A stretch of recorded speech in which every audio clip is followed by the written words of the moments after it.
going back, oh. We move forward. Mama, Yoruba rise up, take control. With unity and fire, we go break the chain. No retreat, oh, no surrender again. No going back, Bobo one is strength. Our culture, reach our voice, go loud for hands. From Ibadan to Ife, from Ijebu to Ekiti, Yoruba land, time don't come. We must be free. We know they beg or take, we go build our own.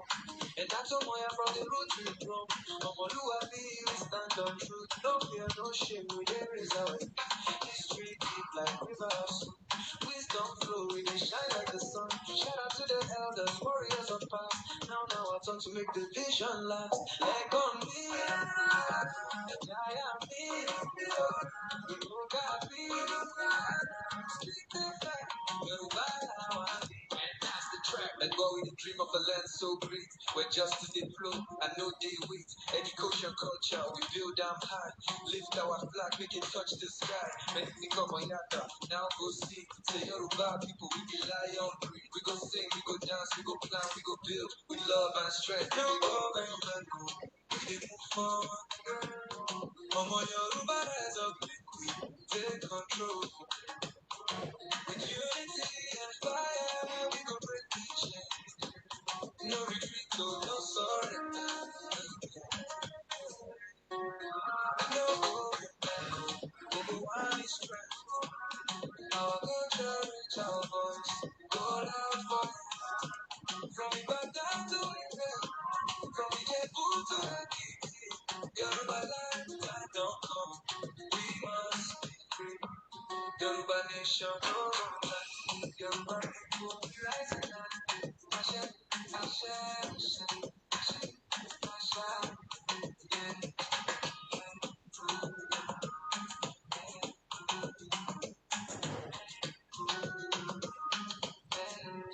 Ashe, Ashe, Ashe.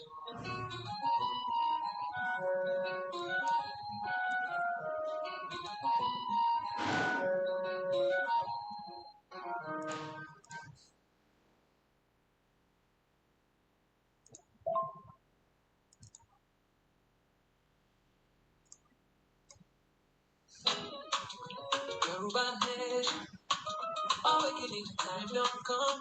Stand strong, stand proud, cause there's no going back. No going back, oh, we dey move forward. Yoruba rise up, make we take control. With unity and fire, we go break the chain. No retreat, oh, no surrender again. No going back, oh, one is strength. Our culture rich, our voice go loud for ends. From Ibadan to Ife, from Ijebu to Ekiti. Yoruba land, time don't come, we must be free.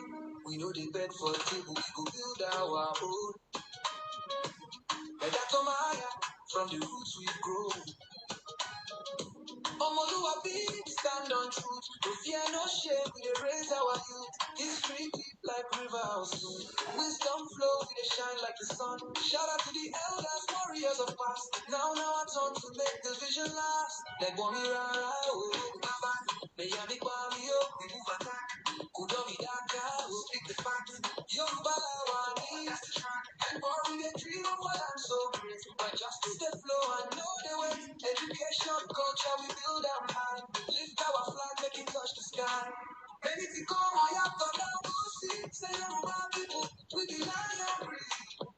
We go sing, we go dance, we go plan, we go build. With love and strength, make the nation in.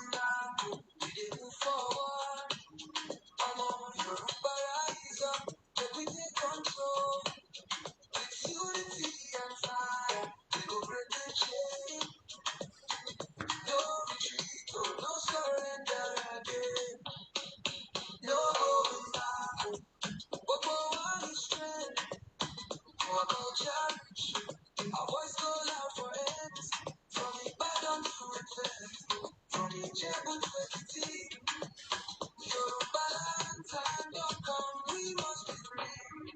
nation. Yoruba people. Rise and Ashe, Ashe, Ashe, Ashe.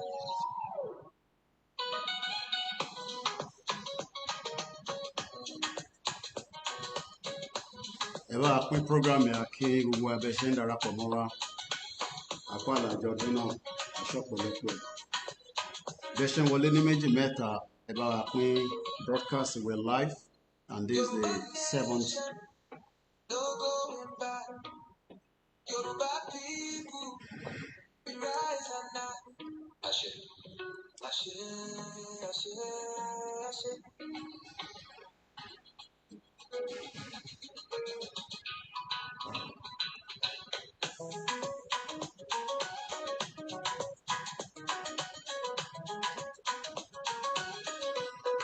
Mo kí ẹ̀ ń tẹ́tí darapọ̀ mọ́ wa pé ẹ kálẹ́ ẹ káàbọ̀ lẹ́ẹ̀kan sí as we going slowly and steady into the broadcast. It is Koiki Media as we say good evening and welcome.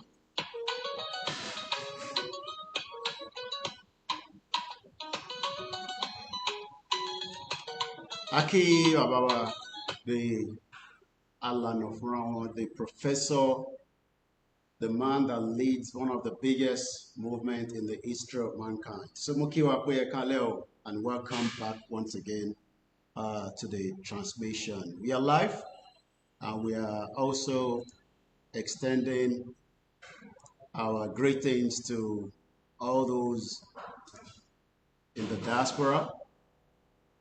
Àtàwọn tó wà nílé pé mo kí gbogbo alẹ́ nǹkan sí ẹ bá wa pín ètò yẹn bí ẹ ṣe ń wọlé. Koiki is live. Self-determination is still ongoing.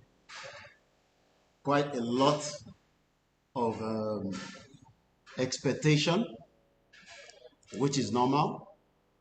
But one thing I want us to understand is that we are up against many that doesn't want Yoruba to be free.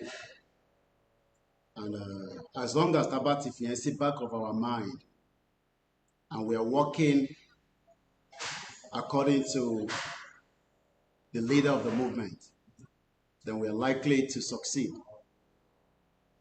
So I have decided to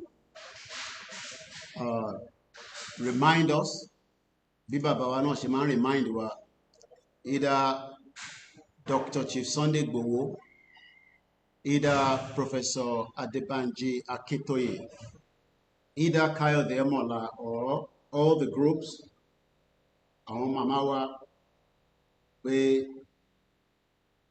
is only one option, and that option is the exit. But I want to exit. I want the politicians, and we all know how this game is going to end. Nigeria will break up and it will bring pain to some, but 60 million Yoruba people will be excited. 60 million people will be free from the bondage and the shackles Koiki Media will bring of the global world. And for that reason, they want to hold us back and keep us where we are in the last 110 years. There's nothing to be scared of, and there's nothing to be worried. No matter how you might feel, no matter how your spirit and your body and your soul and your mind, Nigeria will break up. And there's nothing that can stop that breakup. But before it wants to break,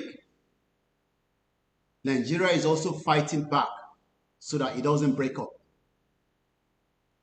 And this is where the challenge comes between the 60 million Yoruba people that have determined that the game is up and Nigeria now needs to break. But we have to remember that the enemies and those that doesn't want Nigeria to break are not more than us.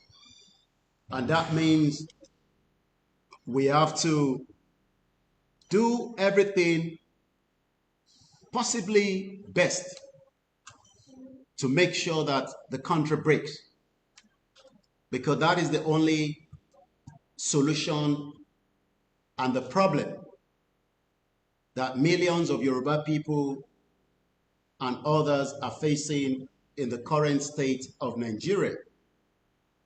So if you are watching us on the Koiki Media backup, now that we are already live on all other platforms, so fún yín pé kẹ́ join wa lórí our 2 YouTube channel that are currently running as I speak to you right now. The WD76, the Koiki Media, and we're also going to be bringing in a particular channel that is called Rumble. All these are different platforms, and I pray that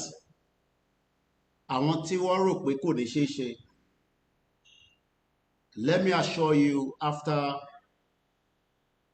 the work that we have done in the last 5 years, the result is about to come out soon. How soon is what people are waiting for.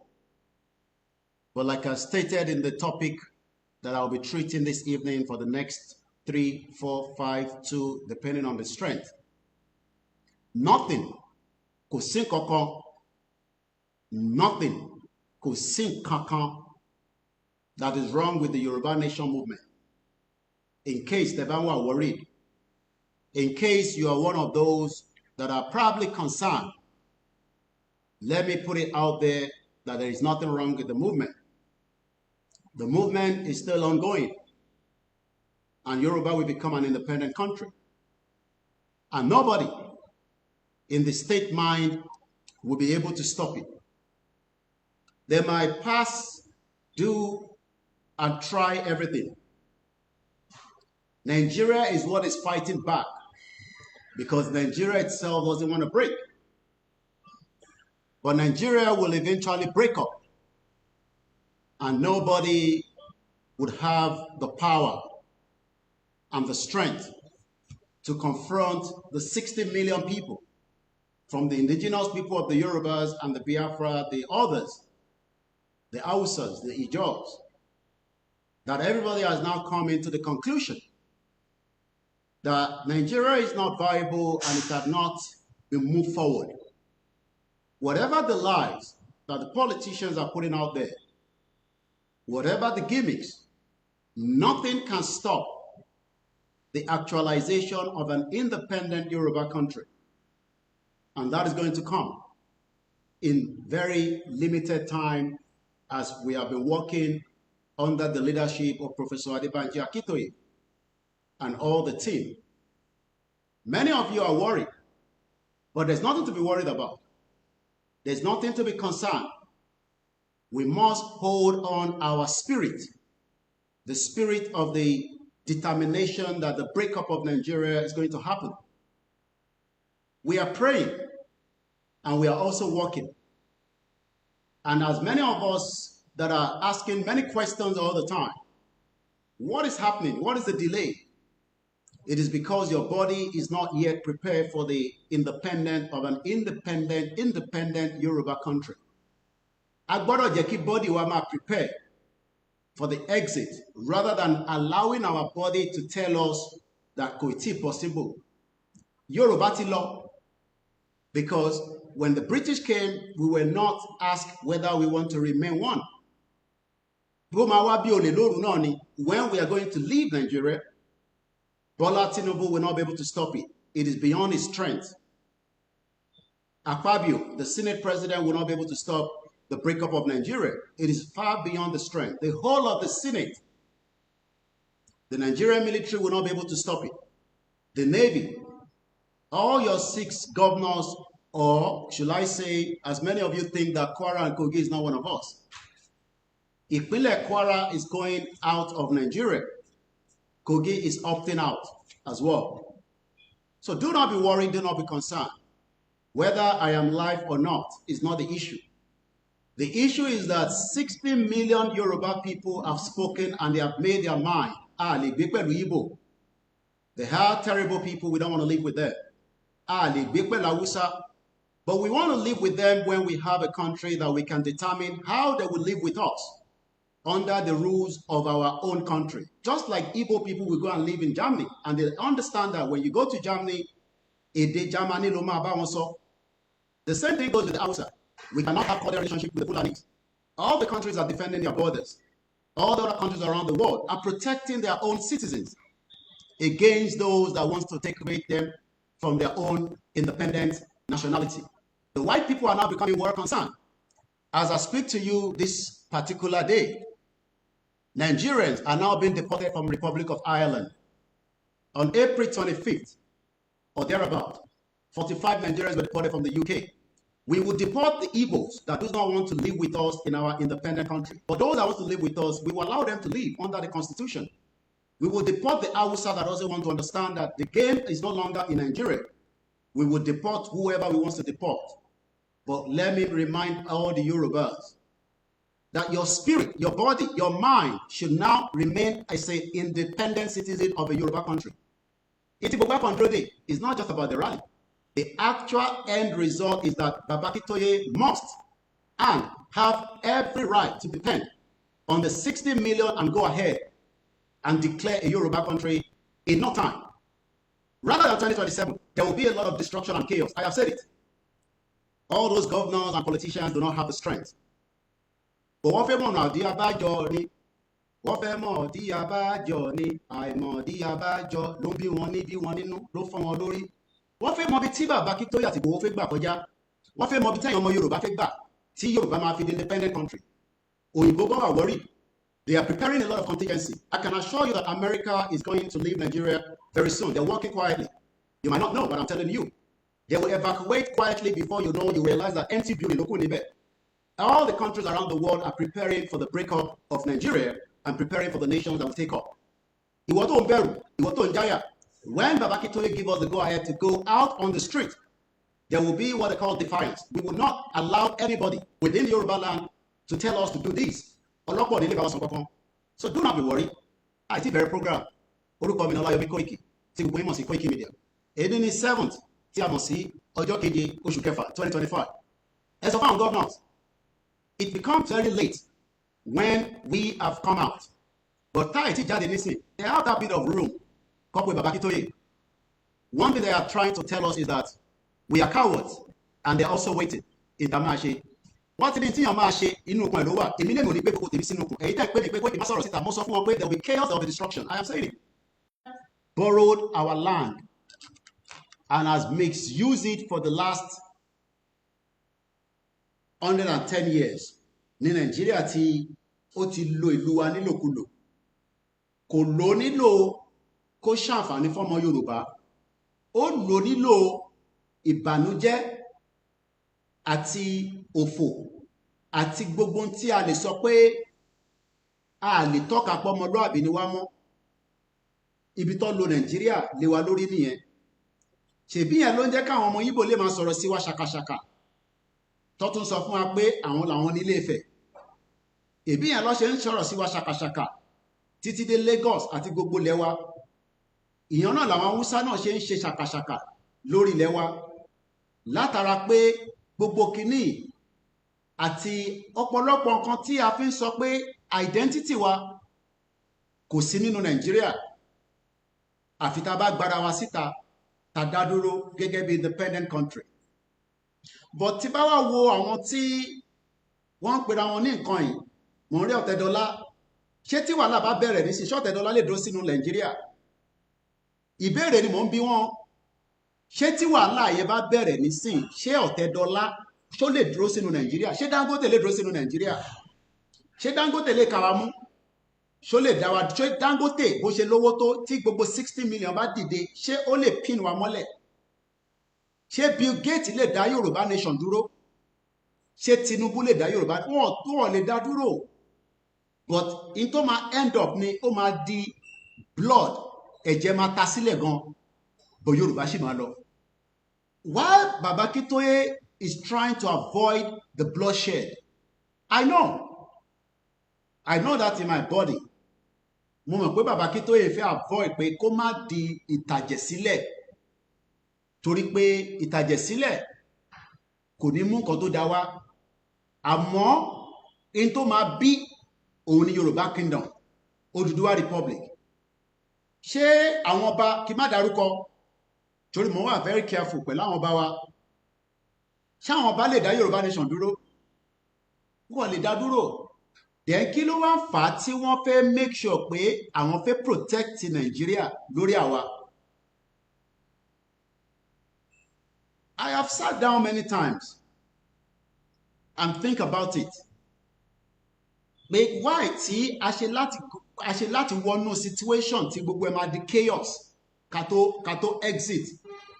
Kí ló dé tí a lè jókòó within the region tó ń pè ní Southwest, àtẹni tó agree pẹ̀lú wa àtàwọn tó agree àti àwọn tó ń ṣe Afẹ́nifẹ́re, kí gbogbo wa ká dẹ̀ sọ pé independent Yorùbá country, kó dẹ̀ make a declaration, kí gbogbo wa dẹ̀ bẹ̀rẹ̀ sí build the country yẹn.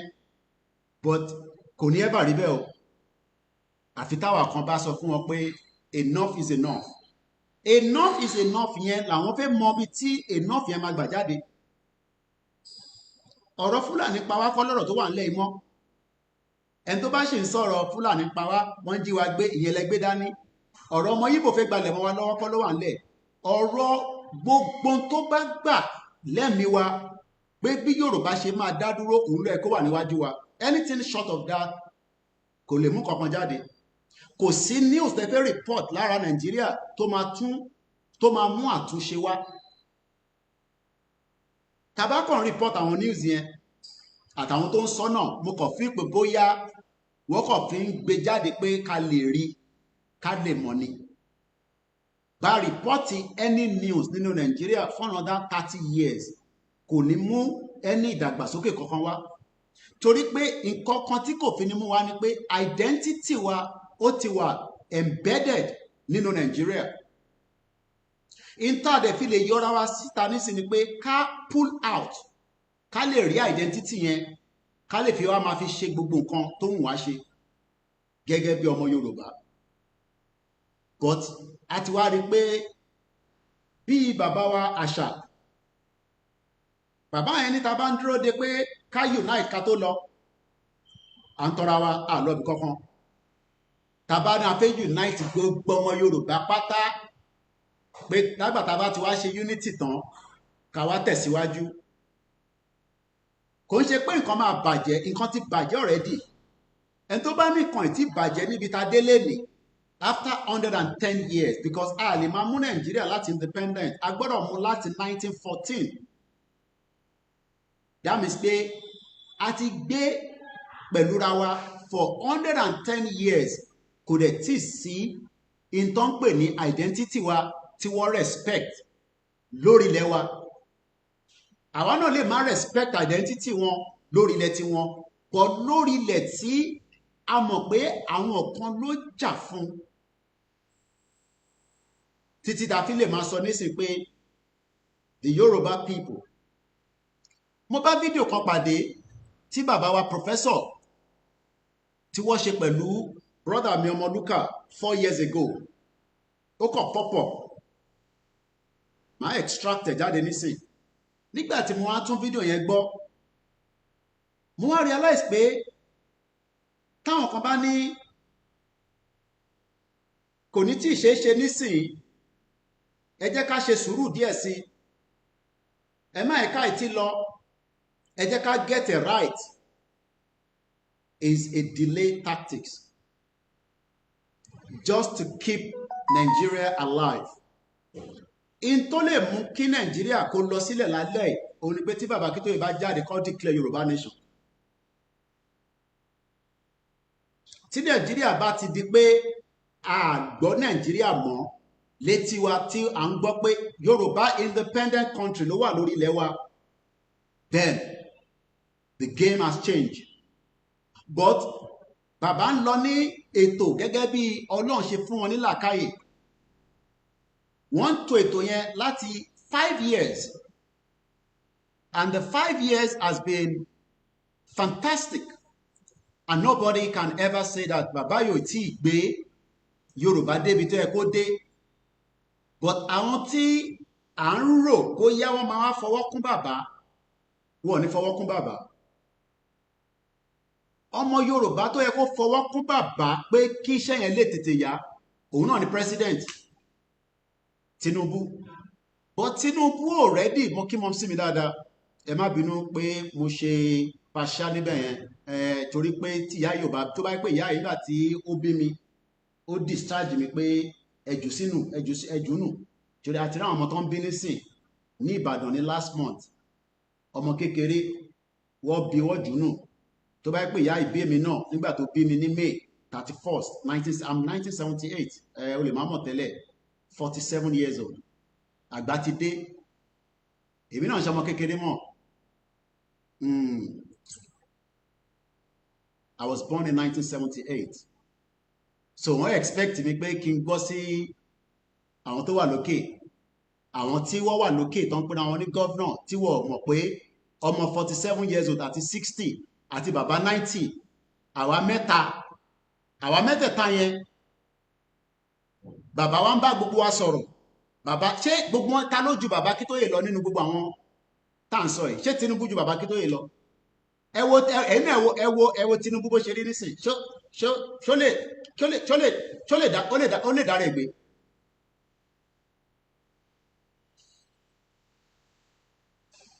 Ìjà máa ṣẹlẹ̀ gidi gan. Ẹ tó bá ní kò ní sí ìjà, wọn kí wọn sí mi ò fẹ́ gbọ́rọ̀ yìí. Ìjà máa ṣẹlẹ̀ gidi.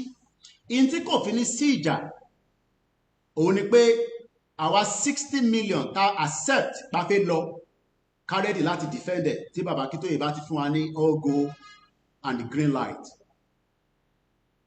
A máa defend ẹ̀ ní gbogbo corners ilẹ̀ Yorùbá pátápátá. Kódà bí ọmọ Ìgbò bá ṣe mẹ́kẹ́mẹ́kẹ́, à fún wọn ní ultimatum kó padà sílùú wọn torí orí ilẹ̀ wa láṣẹ wà. A ní right láti ṣe gbogbo tó bá wù wá in the first stage of preparing to get independent country. Tá bá gbà tán, businesses wọn á wà níbi tó wà. Nígbà tí wọ́n ja Biafra wọ̀ gan, wọ́n ní gbogbo lé, èmi gbọ́ bẹ́ẹ̀, èmi ò mọ ọ̀ tí bí mi nígbà yẹn. But a gbọ́ pé gbogbo businesses wọn, ilé wọn, a bá wọn tọ́jú ẹ̀. Ọmọ Ìgbò ní right lórí ilẹ̀ wa kó sọ fún wa pé interface ṣe yìí, àwọn wà against it. Wọ́n ní right láti evacuate lọ sílùú wọn. A máa fún àwọn èèyàn opportunity pé border ló ṣí yẹn, ẹ máa gbàbẹ̀ kọjá, ní touch yín. But ẹni tó bá wà against it tó ń ṣe ọmọ Yorùbá lákọ̀ọ́kọ́, a béèrè lọ́wọ́ ẹ̀ pé kí ló dé, kí ló fà á. Òun ni gbogbo béèrè tá a ṣe ń béèrè yìí, jẹ́ mọ̀ pé a ṣe ń béèrè nísìnyí, à ń bira wa láwọn béèrè. Sanwó-Olú, why tó fẹ́ Yorùbá nation? Ṣèbọn ọmọ Yorùbá ni ẹ́? A ní ọmọ Yorùbá lòun, a ní òun fẹ́ Nàìjíríà, ok. Dàpọ̀ Abíọ́dún, kí ló dé tó fẹ́ Yorùbá nation? A ní òun fẹ́ Nàìjíríà, ká sì ṣe Nàìjíríà, ó dáa. Now, that means pé àwa àti àwọn tí wọ́n náwọn fẹ́ Yorùbá nation, a máa bára wa jà. Ẹ lọ kọ̀ yẹn sílẹ̀. Ẹ lọ kọ̀ yẹn sílẹ̀. Ṣẹ̀rá àwa àtàwọn tó náwọn fẹ́ Yorùbá nation yẹn, a máa bára wa mú kan lẹ̀. Ṣẹ̀wárí tàbá méjèèjì yẹn bá ti jọ mú kan nílẹ̀. Ṣẹ̀wárí àwọn ìyà tó kù, àwọn máa wá sit back pé lóòótọ́ àwọn tó náwọn fẹ́ Yorùbá nation yìí kò ń ṣe tẹnu. Bọ̀ bàbá Akíntóyè ò tí fẹ́ kí ó dé stage pé àwa àtàwọn yẹn máa bára wa jà. Àwọn tí mo dárúkọ yìí, ìyẹn ni bàbá yẹn ṣe ń fún wọn ní as many reasons pé ẹ má jẹ́ kí ọ̀rọ̀ yìí di ọ̀rọ̀ in tó ti ṣẹlẹ̀ tẹ́lẹ̀ rí, because kò ń ṣe Nàìjíríà nìkan ti kọ́kọ́ ṣẹlẹ̀ pé wọ́n break, and Nigeria will not be the last country. Bẹ́ẹ̀ni, it is not possible to wait for unity before asking for Yorùbá nation. Ẹ ṣé gan ni. If anybody is waiting that we have unity, Kimba, Yoruba, Shawọn, Adeyinka grandson, Yoruba conservative, Yoruba Arewa, àbí Yoruba Afẹ́nifẹ́re rather. Àwọn yẹn tẹ́ ń sọ pé àwọn kan impeach Tinubu.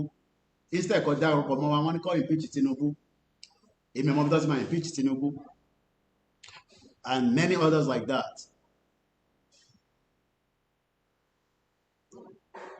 Kódà àwọn tó wà against mi àti bàbá Kítóyè wọ́n wò mí báyìí nísìn wọ́n ò mọ step tó máa gbé tó kù but wọ́n mọ step táwa fẹ́ gbé but wọ́n fẹ́ béèrè pé báwo la ṣe gbé tó máa fi di independent country.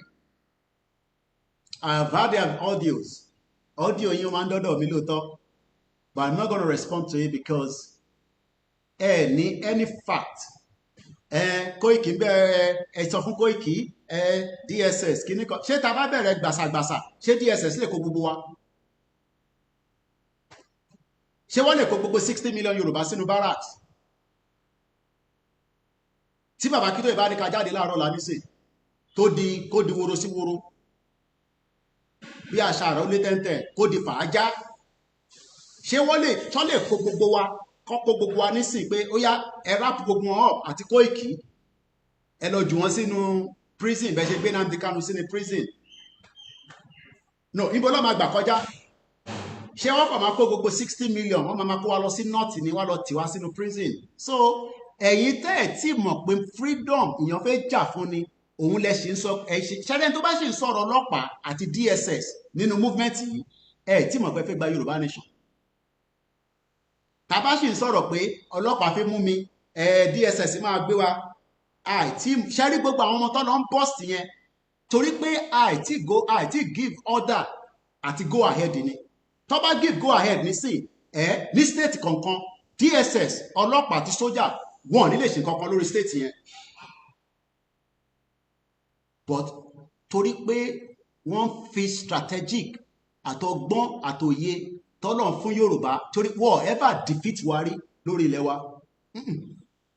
kódà nígbà tí ojúkú ń bọ̀ tó dé ọ̀rẹ́ wọ́n fi wọ́n pé ọmọ ọkọ Yorùbá ni wá lóòótọ́ àwọn kan máa ń pè mí Kóìkì fi ọ̀rọ̀ àwọn Biafra sílẹ̀ mo ní mo lè fi wọ́n sílẹ̀ mo sọ̀rọ̀ ẹ̀yìn yá wa torí tẹ bá ní ká fi Biafra sílẹ̀ àwọn tó wà honest wà nú wọn tó fẹ́ lọ ẹ jẹ́ ká push wọn kó lọ ṣẹ̀wárẹ̀ àwọn tó kù tán láwọn ò ní lọ yẹn àwọn yẹn gangan ni obstacle tó wà nílẹ̀ Yorùbá nísìn àwọn yẹn la fẹ́ deal pẹ̀lú gbogbo àwọn Ìgbò yẹn la máa deal pẹ̀lú bọ́tẹ́ bá ń sọ pé ká fi Biafra sílẹ̀ that means pé ẹ fẹ́ jẹ́ kí energy tó wà láàrin Yorùbá àti Biafra ká fi fọ́ Nàìjíríà nìyẹn ẹ fẹ́ delay movement nìyẹn mo sorry ẹ fẹ́ delay ìrìn àjò yìí because àwọn ṣé nísìn ṣé ẹ máa sọ fún mi nísìn pé torí pé àwọn Ìgbò wọ́n ń ṣe báṣabàṣa ní Lagos State ní Ondo ní Ogun State ẹ wá torí ẹ sọ pé kọ́ máa fẹ́ Biafra fáwọn tó fẹ́ Biafra ẹ jẹ́ kọ́ fẹ́ Biafra wọn ẹ jẹ́ káwọn máa laná lókè káwa náà máa ṣe kíni ká máa laná nísàlẹ̀ bọ̀tẹ́ bá ń sọ pé torí pé a fẹ́ gba Yorùbá nation má máa sọ̀rọ̀ Nnamdi Kanu má máa sọ̀rọ̀ Simon Ekpa torí bọ́ ṣe mú Simon Ekpa torí bọ́ ṣe mú Nnamdi Kanu torí pé ọ̀rọ̀ yẹn ò tí ì débi tó yẹ kó dé nì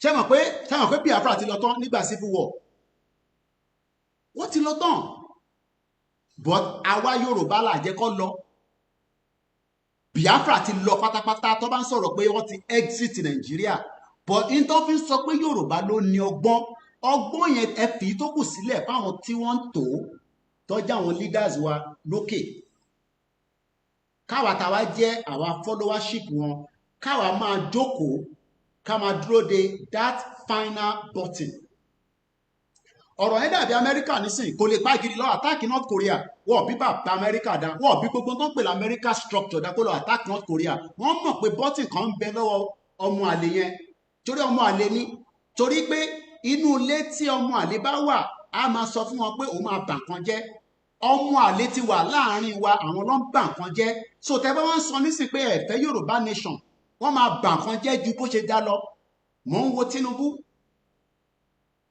ó wá sẹ́kọ̀ọ́ ẹ wo àwọn tó wà lẹ́gbẹ̀ẹ́ àwọn kan ló ń pè ní Ṣàgórì ìwọ ń bá ọmọ Ìgbò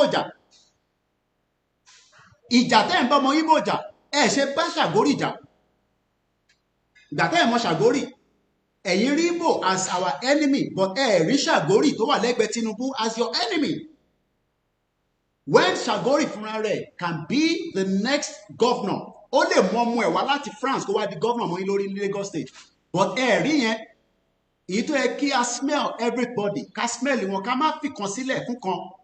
Ẹ má mú Igbo as pé àwọn nìkan ni enemy, ẹ jẹ́ ká mú Igbo as enemy, ká mú Ṣàgbórí as enemy, ká mú Haúsá Fúlàní, ká dẹ̀ mú àwọn Yorùbá tó ń bẹ láàrin wa as enemy, because àwọn yẹn la máa kọ́kọ́ take out. If you are still in this, ò ń bẹ̀rù ọlọ́pàá, o ò tí mọ tó gbé dání. Mo rí lọ́sàn-án, mo ní kò ṣe àti lọ Nàìjíríà ní problem, àkọ́ńtà tí a but ní Yorùbá ló lọ́gbọ́n. Ọgbọ́n yẹn nísìnyí ó kù tí bàbá àti ọmọdé yẹn mọ ló ń finalize. Ẹ jẹ́ kó finalize ẹ̀ tán délẹ̀. Wọ́n lè ṣe sọ ikọ̀ bá kí ló ṣe police station ìwà station yìí. Because tẹ́gbọ́n tí bàbá àṣà sọ pé kí Ìgbòho fi ohùn yẹn síta, àwọn fẹ́ gbọ́ ohùn yẹn. Wọ́n mọ̀ pé tí Ìgbòho bá fi ohùn síta, mo sọ fún yín, tí Ìgbòho bá fi ohùn síta kò sí ọjọ́ Nàìjíríà mọ́. Calculator tó ní sí orí wọn ti bàbá Akíntóyè, they are 5 ni wọ́n tó wọn lẹ́yìn, àwọn deputy wọn wọ́n wà pẹ̀lú wọn, gbogbo structure wọ́n dúró. Ẹ má fi ọ̀rọ̀ bí fún against Yorùbá nation. Kódà àwọn ṣe báwa ṣe ń push àwọn náà yìí sì ká push so that kí ọ̀rọ̀ tiwọn náà jáde. Let me give an example now. Structure àwọn onísìn níbo ni Finland bá gbé àmọ́, because the structure ti gbogbo àwọn mc tó ṣì ń lò ìbò ní Nàìjíríà, tá a bá fohùn síta pé gbogbo ilẹ̀ Yorùbá látòkè délẹ̀ from Kwara to Lagos state, no company, no organization, no country can use Nigeria láti fi operate lórí ẹwà mọ́. Bí bàbá Akíntóyè bá fi ohùn yẹn sáré, ó pè ní any company, any government lórí ilẹ̀ Nàìjíríà, that means prayer has happened. But ẹ má jẹ́ kí body wa, mind wa, soul wa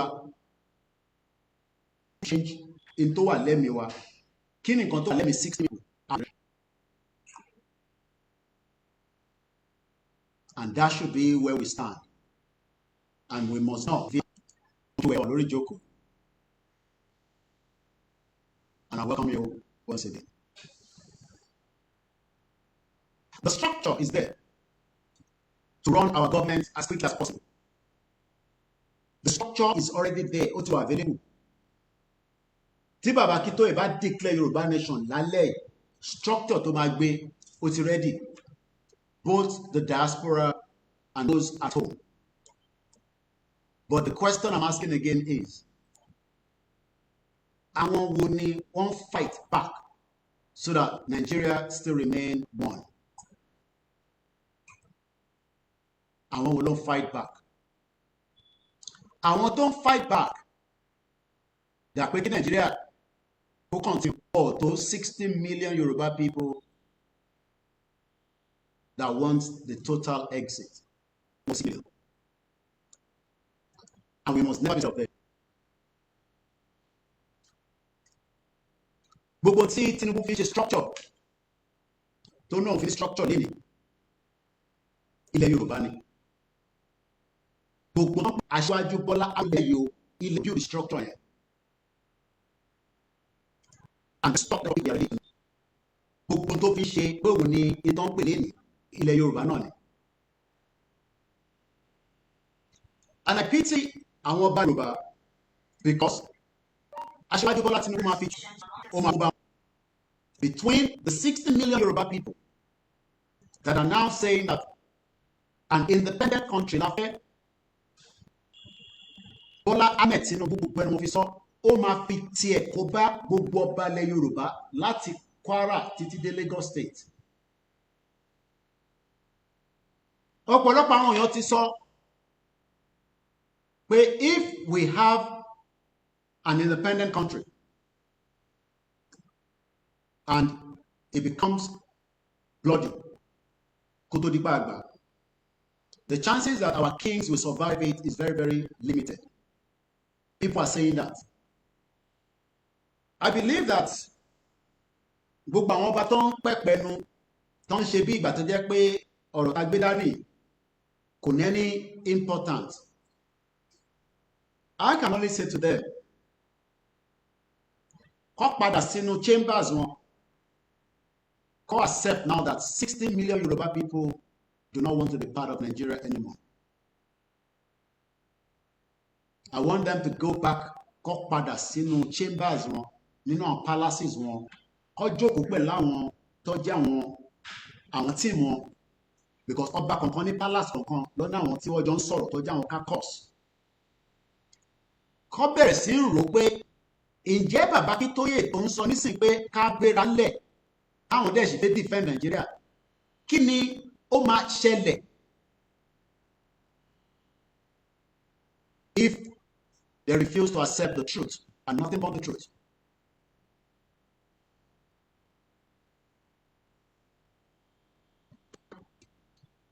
Màá tún sọ lẹ́ẹ̀kan sí, gbogbo ọba tó ń bẹ nílẹ̀ Yorùbá, we plead, ẹ má jẹ́ kí Tinubu kó fi yín sáàárín àwa 60 million Yoruba people against ẹ̀yin ọba wa, because that's exactly what Tinubu is doing right now. Àwọn ọba ń try láti wà on the side of Tinubu than Baba Akíntóyè. We know that already. Majority of them, bí àwọn few ló kọ́ wà lẹ́yìn Baba Akíntóyè. But tá bá wo àwọn tó jẹ́ àwọn the major ọba, without mentioning their names, tá bá wo list wọn, kò sí kankan tó wà lẹ́yìn Yorùbá nation. But the same set of àwọn ọba yìí, gbogbo wọn ló wà lẹ́yìn Tinubu, because they speak on behalf of Nigeria. Ọba tó bá dẹ̀ ti ń sọ̀rọ̀ on behalf of Nigeria, níbi tí adé tí information ti wà níta nípa ìran Yorùbá, then we remember that these are our number one enemy as well. Àwọn ọba yẹn, they are number one enemies. Tinubu play politics with the lives of 60 million Yoruba people, and we need to stop that now. I gotta challenge Tinubu. I gotta challenge gbogbo structure tí Tinubu ní ní gbogbo ilẹ̀ Yorùbá, so that kí Yorùbá nation lè dúró. Gbogbo tó ń pè ní structure pátá, we must now challenge it, because it's not ready to listen. Gbogbo structure tó ní from Lagos all the way down to Kogi State to Kwara State, we must challenge it with whatever we can. Structure must be breaking to pieces. Tá a bá break gbogbo structure yẹn, Yoruba nation will not come before 2027. And Tinubu will go for election, and he will declare himself back as the president with or without the vote. Gbogbo structure tí Tinubu ní pátá, we must start challenging that structure. The challenge in the court, ilé òṣòro court, fẹ́ lọ sí court, ẹ lọ challenge it now. You cannot defeat anything Tinubu in the court, because structure Nigeria, the structure that we are going to use is the structure where ibi tí Yorùbá ń bẹ tẹ́lẹ̀ before Nigeria la fi challenge Tinubu, and that means we will not accept anything the structure of APC. Gbogbo structure tí APC bá ní pátá ní gbogbo ilẹ̀ Yorùbá àti PDP, we must take it out, because àwọn yẹn gangan ni obstacle yín going forward into 2027. We can see them. Gbogbo àlàní wọn tó ń ṣe fídíò, àwọn politicians, every now and then they're coming out, continue to tell Yoruba people the lies of the same British. This is now the time to confront them. We need to confront them now, and we cannot delay it, because tẹ́ ẹ bá confront wọn, kí gbogbo àlọ́ sọ sílẹ̀, election máa ṣẹlẹ̀ in 2027 and nothing is going to happen.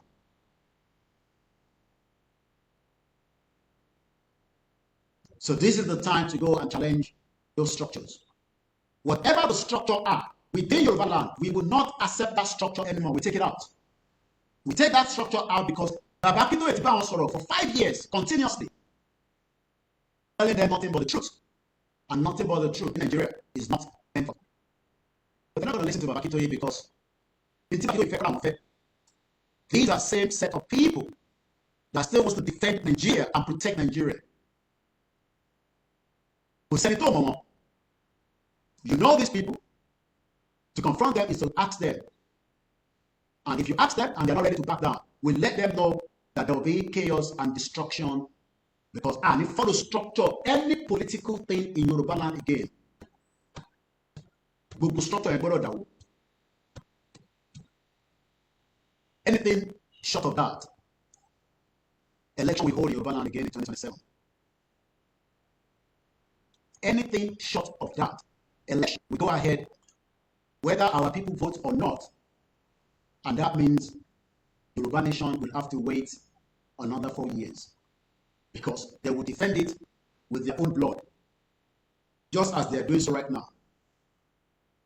But we need to go out now and stop this structure because they're going to use that structure to keep Nigeria alive. And they want to keep Nigeria alive. It doesn't matter for how long. And one politicians, both Southwest, we need to stop them. We got to stop every single one of them and tell them, we,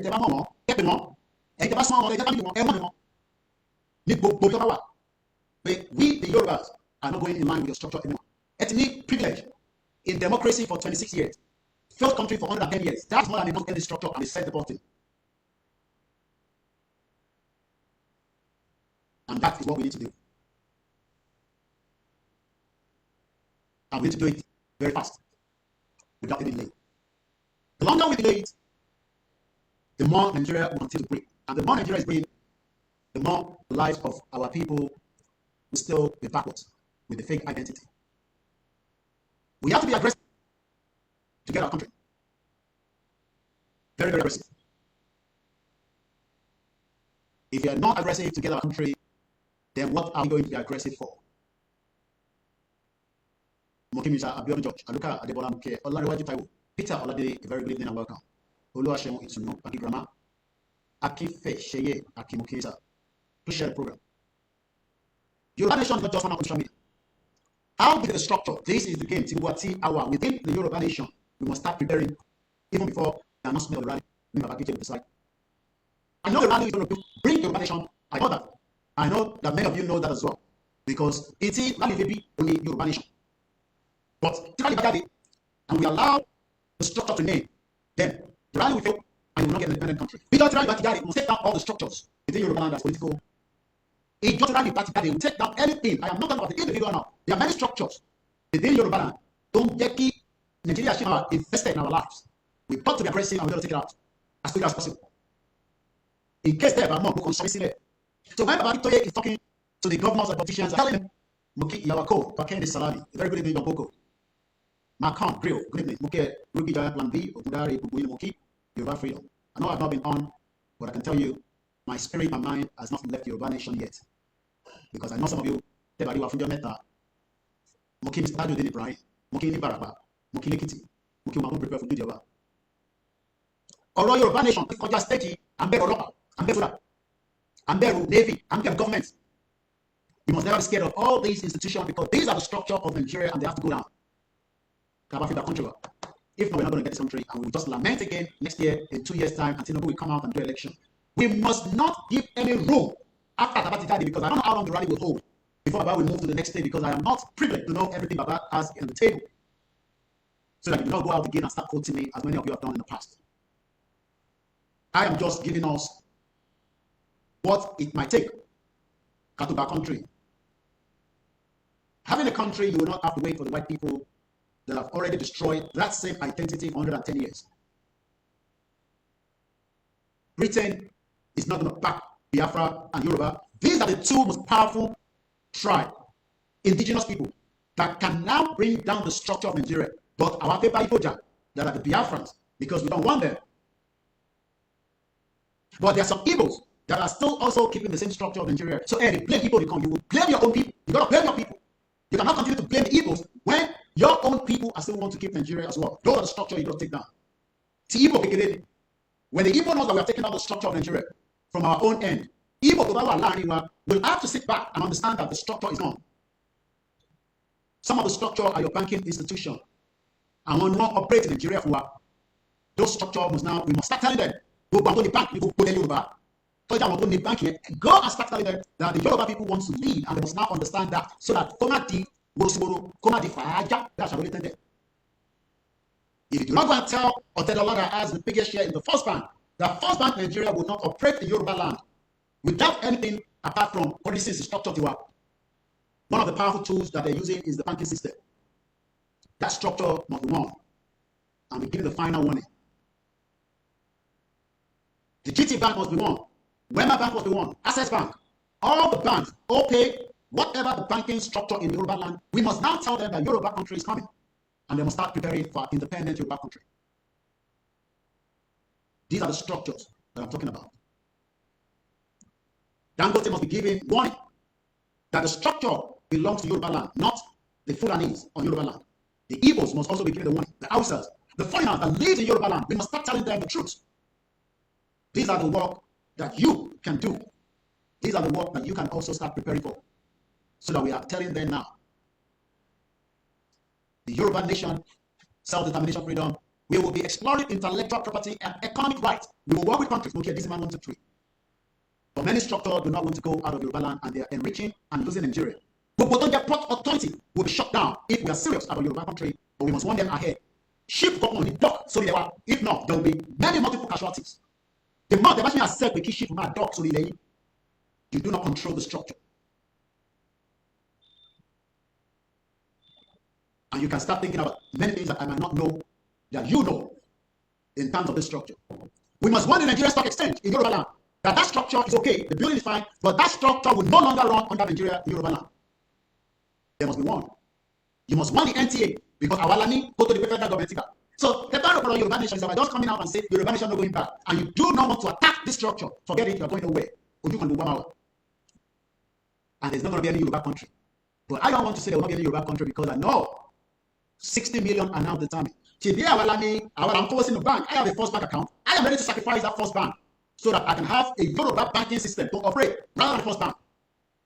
If you are ready for Yoruba nation, we must tell these structures that are operating in Yoruba land that the end game is coming for them. We don't have any problem with them operating in Yoruba land, but that structure should not operate as a structure. Last year, because both Tinubu keep the Yoruba banking system to know in Nigeria is operated. But the politicians banking system on low. That is one of the biggest structures that needs to go down in Africa country.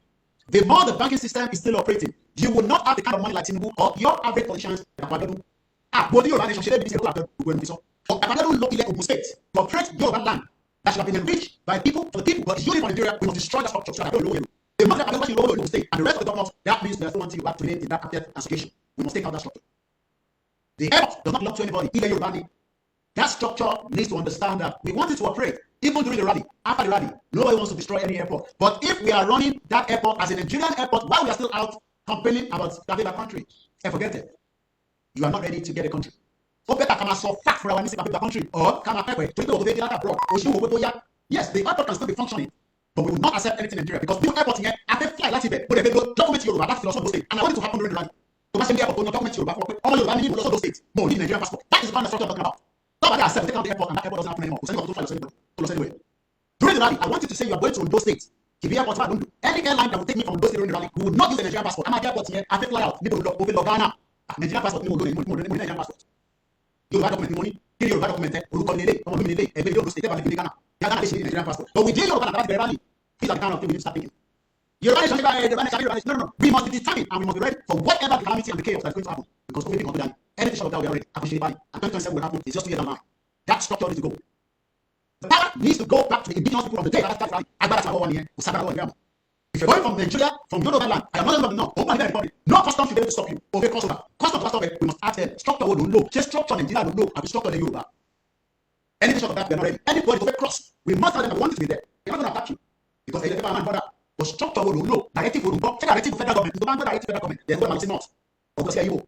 Ọmọ yìí kò tó bá wà ní custom tàbí fẹ́ cross border tó dẹ̀ sọ fún wa pé a lè cross pé a ní Nigerian passport àbí wọ́n dispute ọmọ Yorùbá ni wa ẹ̀ ó jẹ́ pé orí òpin yẹn ó ti gbàgbé pé ilẹ̀ Yorùbá náà wà nìyẹn because nobody along they open their border nobody knows who is coming from the jail or the chart everybody has saw the video of the invasion again by the Ocean Nigeria attack but kí ni yàtọ̀ chart in Nigeria so the one the video that's going on in circulation and watch them Ocean Nigeria and basically are saying Nigeria is a chart and that means these are the people that take over your country or your land but the country can't never people of your country of Nigeria so I hope the importance and meaning of your country every country we want to solve country. So if you cross, the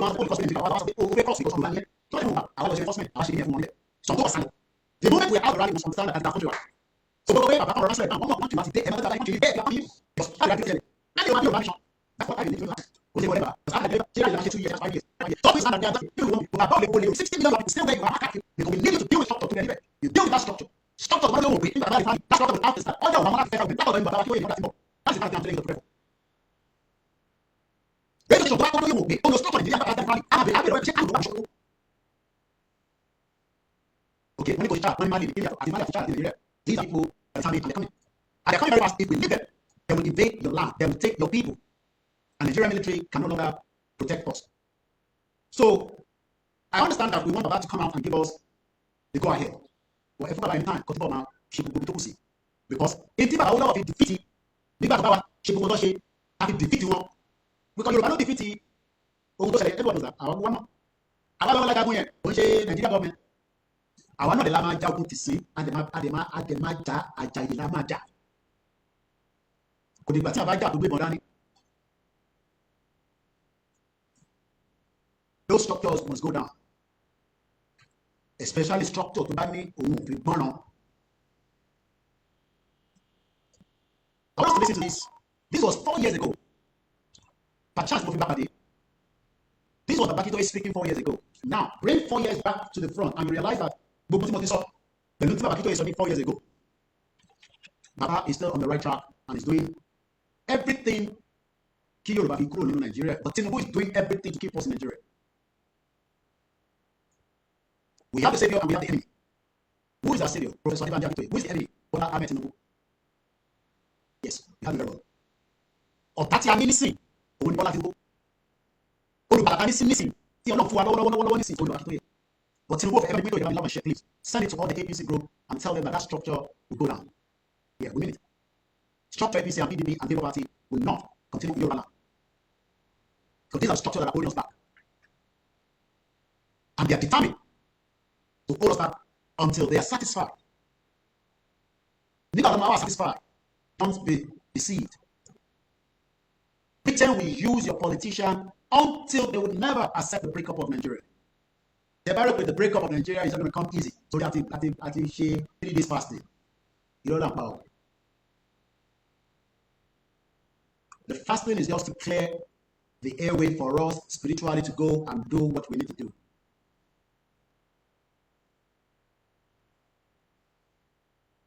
This is the time to face the reality. Yoruba Nation the bill if you still have the political structure within Yoruba land. How can we have 230 people and only 78 have just thumbs up? It means that we have enemies within. If you are not an enemy to this Yoruba independent country, you will not just watch, you will have shared this broadcast to all your contacts. And you will also do a thumbs up and you will comment. Because that is part of the structure. But if you cannot even do this, how do you then expect us to leave Nigeria out of our land? We are going to chase everything Nigeria away from our land. That is what we're going to do. But Nigeria, I think Toba accept it because nínú ilẹ̀ yìí lòun ti ṣe ọ̀rọ̀ ajé òun rẹ̀ ready pé kóun lọ òun máa make sure pé gbogbo tẹ́ bá ti sọ lòun máa tẹ̀lé. That will remain in Yoruba land. Anything short of that, we must not give them the room. So, Sherry, we must not give them the room to breathe. We would not give them the room to become and breathe. We will keep our eyes, our ears, our nose, and our blood. We will keep it in front of them. Millions of people have died because of the negligence of us not doing something quicker before today. And the only enemy that we have today is Bola Tinubu. Bola Ahmed Tinubu from Osun State that claims to be a Yoruba man is the only enemy that Yoruba people have today that doesn't want Yoruba people to have an independent country. And we must take down all the structure. The structure to run from Bodilon to TVC to anything that we can think of, which is more important, the APC structure in Yoruba lands go down. And that means we must prepare for conflict. Because those that are within that APC in Yoruba land do not know that Tinubu is using them against 60 million Yoruba people for their true identity. Because if it has more identity, Tinubu nobody knows who is this man called Tinubu. Who is Bola Tinubu? Can Tinubu give us his full background like I can give you my own full background? That means we will not sit back. We will destroy everything that is the structure of Tinubu according to when Babakito tells us to go out. We will not give them any room anymore in Yoruba land. Because that is why you don't even know the identity of Tinubu. Why we want to bring our identity out. Tinubu wants to keep our identity in Nigeria. That must stop before 2027. Anything short of that, forget Yoruba Nation. And now we come back to London and I'll go and do what I have to do. But we're not going to give up, because by doing that, we have now given the room for Nigeria that Tinubu wants to keep alive, because Tinubu himself cannot guarantee his life tomorrow. But Yoruba land can guarantee that it will still be there, as it has been there for 14,000 years. Tinubu dàgbà tó lẹ̀ Yorùbá, and we will not give him the room anymore. Tinubu dàgbà tó ilẹ̀ Yorùbá, our generation Tinubu dàgbà tó ilẹ̀ Yorùbá, and we don't even know the true identity of Bola Tinubu that will now tell us that he will take us out again into Nigeria 2027. That structure will be destroyed. The structure will be destroyed if they are not going to align with Yoruba nation. Anything short of that, I forget the Yoruba nation. I got something to do. Going forward now, we will not sit back and allow you, because our more identity will not put anything away. Àwọn tá jẹ́ ọmọ nílẹ̀ gbọ́nsẹ̀, àwọn gan ló yẹ ká máa bèèrè lọ́wọ́ Tinubu pé a ní Tinubu fúnra rẹ̀ gan, because Tinubu kọ́ ló wẹ̀. How can we sit back and allow this man that nobody knows his true identity to now keep our own true identity again in Nigeria? That must stop. So ìjọba mọ this money for Tinubu that nobody knows true identity. Èyí tí Tinubu lo family name yìí, ẹ má fi Tinubu fi tẹ̀kọ́ bá yín. Ẹ má jẹ́ kí Tinubu tí àmọ́ orúkọ gangan, ẹ má jẹ́ kó fi tẹ̀kọ́ bá yín. Ẹ pè tí sì pé point ti sọ̀rọ̀ pé a máa make sure pé àní gbà fún Tinubu go forward. Tó a máa ka gbogbo àwọn àgbègbè wa, but going forward we will not allow him. We will shut down the whole noise system that Tinubu is working in Britain and France. We will not give them room anymore.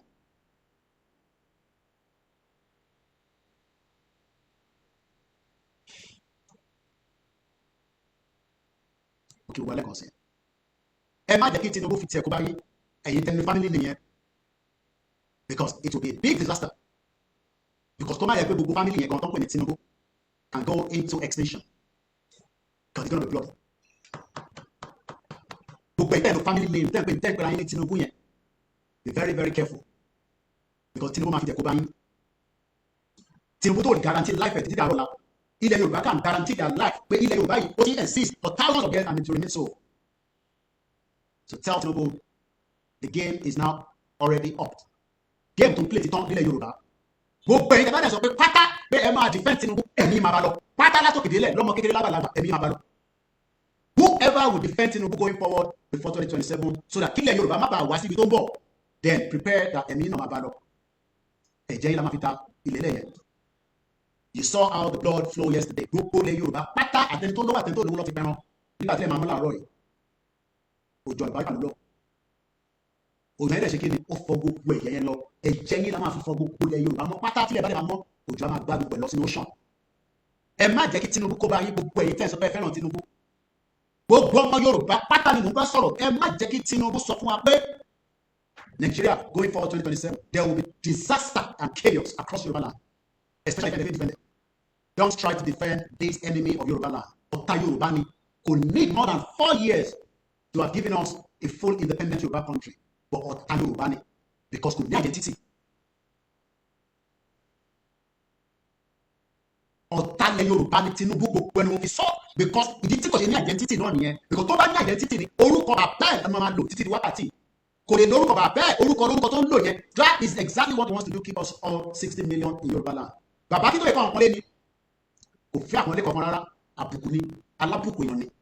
Ọlọ́run ti kẹ́, Ọlọ́run ti fún ní gbogbo tó fẹ́. In tó kù pé kó ṣe fún ọmọ Yorùbá nísìnyí pé kó fún ọmọ Yorùbá 60 million independent country. Kò ṣe pé kó tó máa sọ 2027. 2027 will renew Nigeria again, and we will not and must not give room for that. If not, your life will remain worst, because Onira identity. Tinubu is the enemy of Yoruba land. And anything that is the enemy of Yoruba land must be taken down. Whatever the structure that they have built, Tinubu accept the killer Yoruba tó máa lọ kó dá dúró bí bàbá tó ṣe sọ fún nínú lẹ́tà. Anything short of that, Tinubu must expect chaos that will come to his head. And this is the firepower that we have in our hands.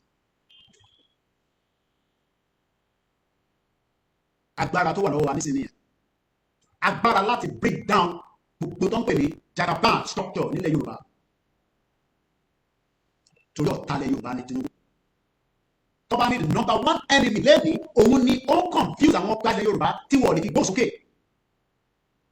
Tinubu ló wà behind it. Òun gangan ní the obstacle tó ń destroy gbogbo ilẹ̀ Yorùbá lẹ́ni for his own agenda to keep Nigeria for Britain and France and all the criminal European countries. The longer Nigeria is alive, the better for them. Agbọ́dọ̀ your gas, the oxygen rather. Oxygen to Nigeria being breathing, agbọ́dọ̀ gbọ́n yọ. Moving forward, anything short of that Don't worry about me. Worry about yourself and your family. You don't solve it for you. You should worry about yourself because your identity is no longer yours. Don't worry about me. But I am worried as Baba Akintoye and Igboho and the rest of the team that are working that 60 million Yoruba people must now be free and be free for the rest of their life. We are not fighting Tinubu, but we are telling him. Just as Baba Akintoye told him last month with the letter. We keep Tinubu through that. Wait, Agaba, roll that. Man, they can't be to get foreigner. Go to the end of all of Fweli, Ikatike. Top of the end to Badu, July. Tabati Mo Basanjo, then we should start talking about Tinubu. MKO did not have that privilege. Oh, my Lord, go bet in Musibe. Go Shakare. But I didn't know where you know what she said. I want to she said, we'll shut down everything like I said. I've said it all the time. Tẹ̀bá pé ọlọ́run máa kó sínú Tinubu ọlọ́run lè kó sínú Tinubu because àṣetánì èèyàn ni torí èṣù ọmọ èṣù lèmi a lè gauge Tinubu pé èṣù but àṣetánì the devil in him is not going to give you a vanish. If anybody thinks that this evil man tẹ̀ wò arákùnrin ó bọ̀ wá fún any country if anybody thinks that Tinubu is going to give you a Yoruba country ẹ̀tùtù ẹ̀ sílẹ̀ èmi ò mọ̀ sọ bẹ́ẹ̀ èmi ò rí náà but this man tó ń pè ní Bọ́lá Tinubu yìí ọ̀tálẹ̀ Yorùbá gidi ni because gbogbo structure tí bàbá Awólọ́wọ̀ fẹ́ kò fẹ́ àmọ́ ibi tó ti ṣọ̀wá I am not sure he's a Yoruba man. Tó bá jọmọ Yorùbá gidi kò sọ̀rọ̀ ìfipá wà lásán mọ́ nísìnyí kí n kàn ìpele nípa tábàgbàdé wa transformation máa dé 6 months lágbàdo àkọ́kọ́ ní káwọn máa gbin àgbàdo àti cassava káwọn ẹ̀tẹ̀ kọ́kọ́ máa jẹun àkọ́kọ́ feed ara wa olúkálùkù ayọkùn ayọ̀ ara ẹ̀wọ́n ní good health àwa bẹ̀rẹ̀ sí àwa fold shoulder wa olúkálùkù wa bọ́ sí ibi tó fẹ́ bọ́ sí to build the economy of Yoruba land but for now you cannot be talking about going to build an economy when you have the obstacle tó ń pè ní Tinubu is the obstacle and that obstacle as long as it's still there lóòótọ́ Ọlọ́run lè ṣe yanu kí ni àtọ́ náà lè ṣe kò lè kó sí Ọlọ́run lè kó sí Tinubu lẹ́gbẹ́ tó máa fún ní country and you cannot pray for his death now because it will bring Shetima into the power so ìyanu tó kù ni pé kọ́lọ̀ fún bàbá wa Akintoye the strength at his age at where he is right now to go further and do the needful for the 60 million Yoruba people without any more delay. Baba needs to go forward and Igboho must give him that endorsement so that kí ohun yẹn lè jáde. The two of them are the only one that we are waiting for. Àwọn méjì tá à ń dúró dè náà nìyẹn. Ohun olóyè Igboho àti ohun Baba Akintoye.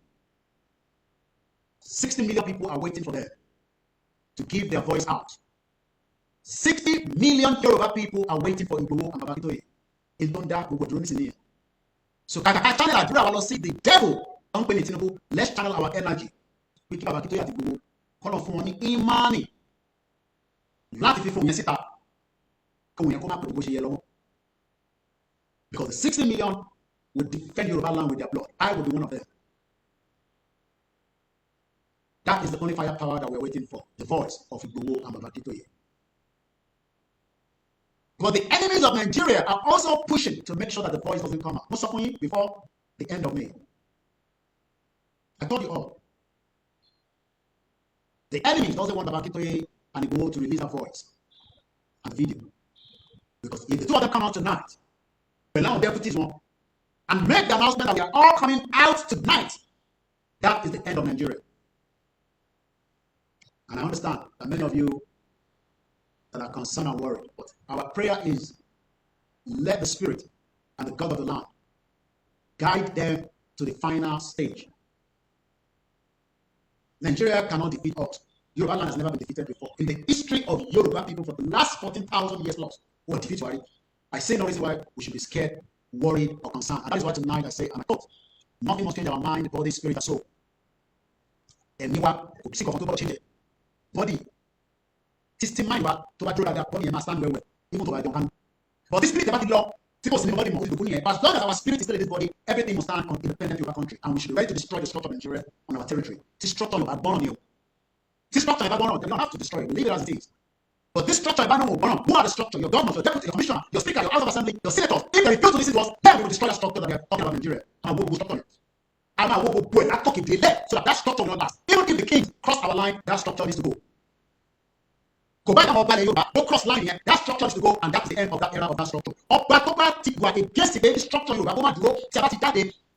I expect we must be preparing our body and spirit to finish this job. If not, then the country we are wasting our energy and our time. We must confront and tell them now But in their eyes, they against your nation. Independent country. We must now warn you that we will destroy everything. We sell our job.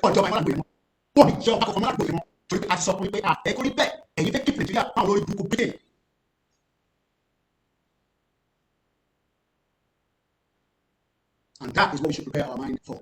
But if your mind is still having sympathy with the Nigerian structure, oh, if you have country, Nigeria needs to go down so that Yoruba country can be built. You cannot have two drivers riding the vehicle. Nigeria has driven Yoruba indigenous people for too long, and it has not brought anything more than chaos. That we will structure to bring Nigeria together. Structure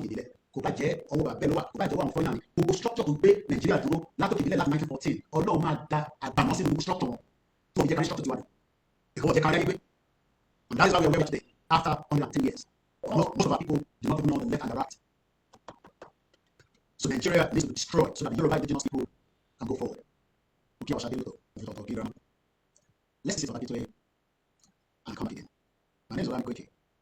Share the program, send it to people, send the Labour Party. INEC is one of the structures in Yoruba land. It will go down. All the INEC offices in Yoruba land, until they accept without convert they see a Yoruba INEC moving forward, then that structure needs to come down. Those are the structures that are keeping Nigeria together. Moki, our back end team. Let's listen to this and coming back.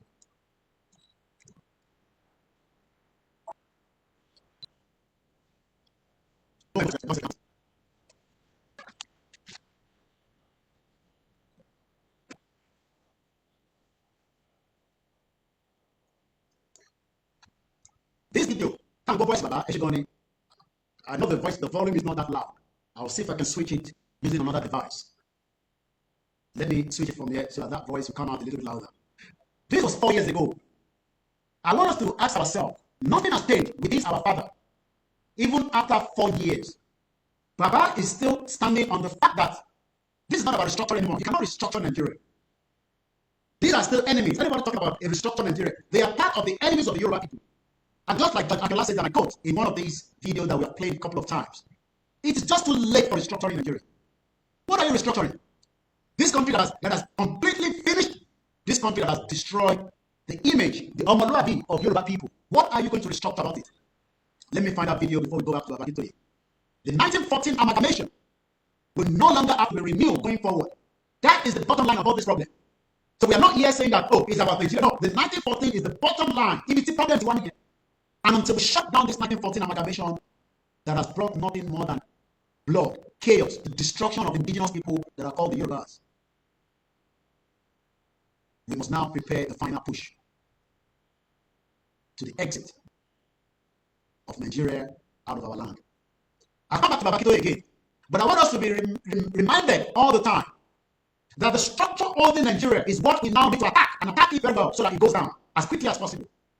We will not give the room so that this structure is still, because this structure, the more we look at this structure, the more it is still a death trap. Let me take it back to what Jonathan said, and I quote, that the only intention of Nigeria today is Britain wants to keep it together, and we must destroy that structure. Whoever the structure is, whatever that structure is, must go down.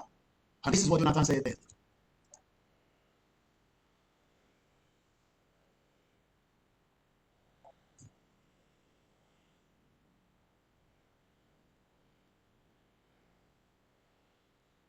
But it doesn't help us to have a conversation. These criminal politicians use Nigerian structure, just like Tinubu is doing right now. How long do we need to continue to wait for these criminal politicians? So Jonathan knows that the structure is not working, but he went further and used that structure. This criminal Jonathan, just like criminal Tinubu and the criminal of the governors across Nigeria, they know the fact that this structure is not our structure. But they are quoting Awolowo. They are quoting all these other ones that are the former leaders.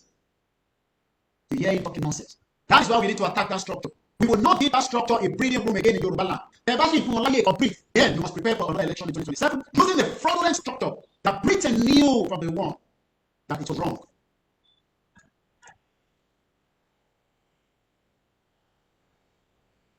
Yes, it's not your statement, but you knew that this statement is a fact that Nigeria is not working. It's not a country. Why then did Jonathan did nothing, but he went further to enrich himself and use Nigeria to protect the interest of those criminals that want to keep Nigeria? No. And he accepted him. We have accepted for too long. We must not give the room to accept it again going further. That structure needs to go down. Because structure, Tinubu will finish that structure if we give him the room in 2031 and the structure return back to the north. That's if Tinubu doesn't even die along the line. To survive, it's okay. Nobody knows.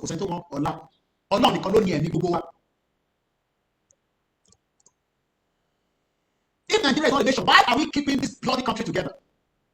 You heard Jonathan say that Nigeria is not a nation. So if it's not a nation, let's walk out of Nigeria and keep our land and the people that want to live with us under an independent Yoruba country. But some people want to defend Nigeria and save it. We would have no other choice than to take down structure. I got to take structure down.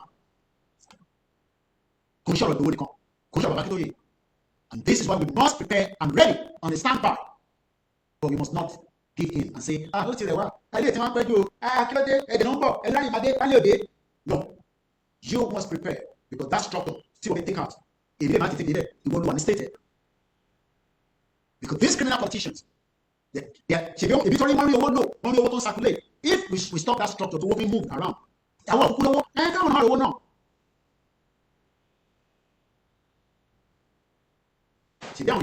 bridge last will collapse between the northern part coming to the southwest. I think the other bridge never collapse. Collapse now. Ukraine attacked the bridge in Russia. Russia attacked it. They took out the structure because the more the structure is there, the more Russia would bring weapons and everything to attack Ukraine. Ukraine took a drone and destroyed the 40 bombers of Russia. It's like about 7 billion. So what was will not destroy that structure? Oh, it's by Iran here.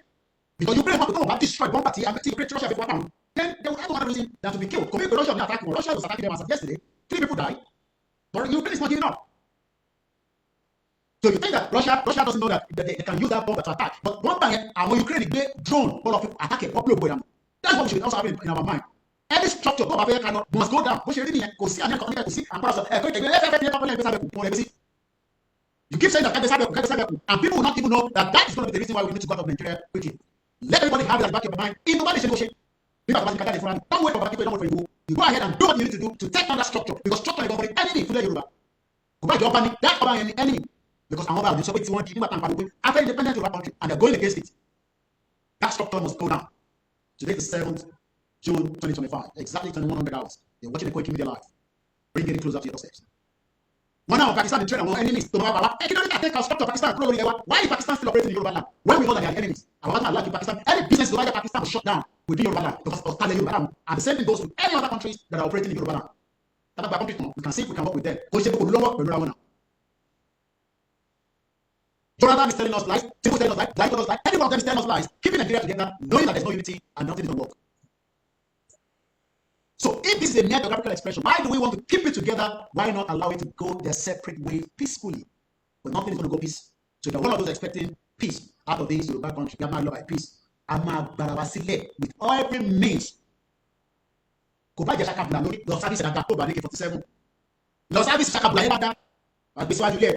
Structure I take it out. Switch in here. Because those structures are there. Everyone knows the structure I'm talking about without elaborating it. Those structures are your enemies. I was privileged in the last couple of days watching many movies, and I realized that each of the movie has reason to watch it. There was one I was privileged that I remember vividly well. And we suffered for too long. And the time now is for us to say, there's room if they agree for peace. But don't expect peace from the politicians. Let me give you the background of this young man in this movie. I come to Jonathan in a minute. My name is Waking. Please share the program. Every program is very, very important at this stage. Retweet it. Call those that need to hear. Your actors, your artists can be those structure I'm talking about. The movie producer in Yoruba land can be those structure. These are the enemies that we're also talking about. Anything that goes against an independent Yoruba country is the enemy. Because as long as they want Nigeria, they are enemies. It does not matter who they are or what part of Yoruba land they're currently residing. The more they're talking about to keep Nigeria, these are the enemies and we take them out. If they want to keep Nigeria. Let's talk about this movie. So that the reason why these criminals don't want you to have your independent Yoruba country. If you're privileged watching it on the Facebook, you will see the picture. They have it on the Facebook. The name of the movie is Mad Unicorn. Watch it on Netflix. I recommend it. But I'll share, according to what I've picked up now, the background. This is in team of Fedeki Ile Yoruba, on Wela Womo Dua, in team of Fedeki Achieve, on November. And that is why we need to destroy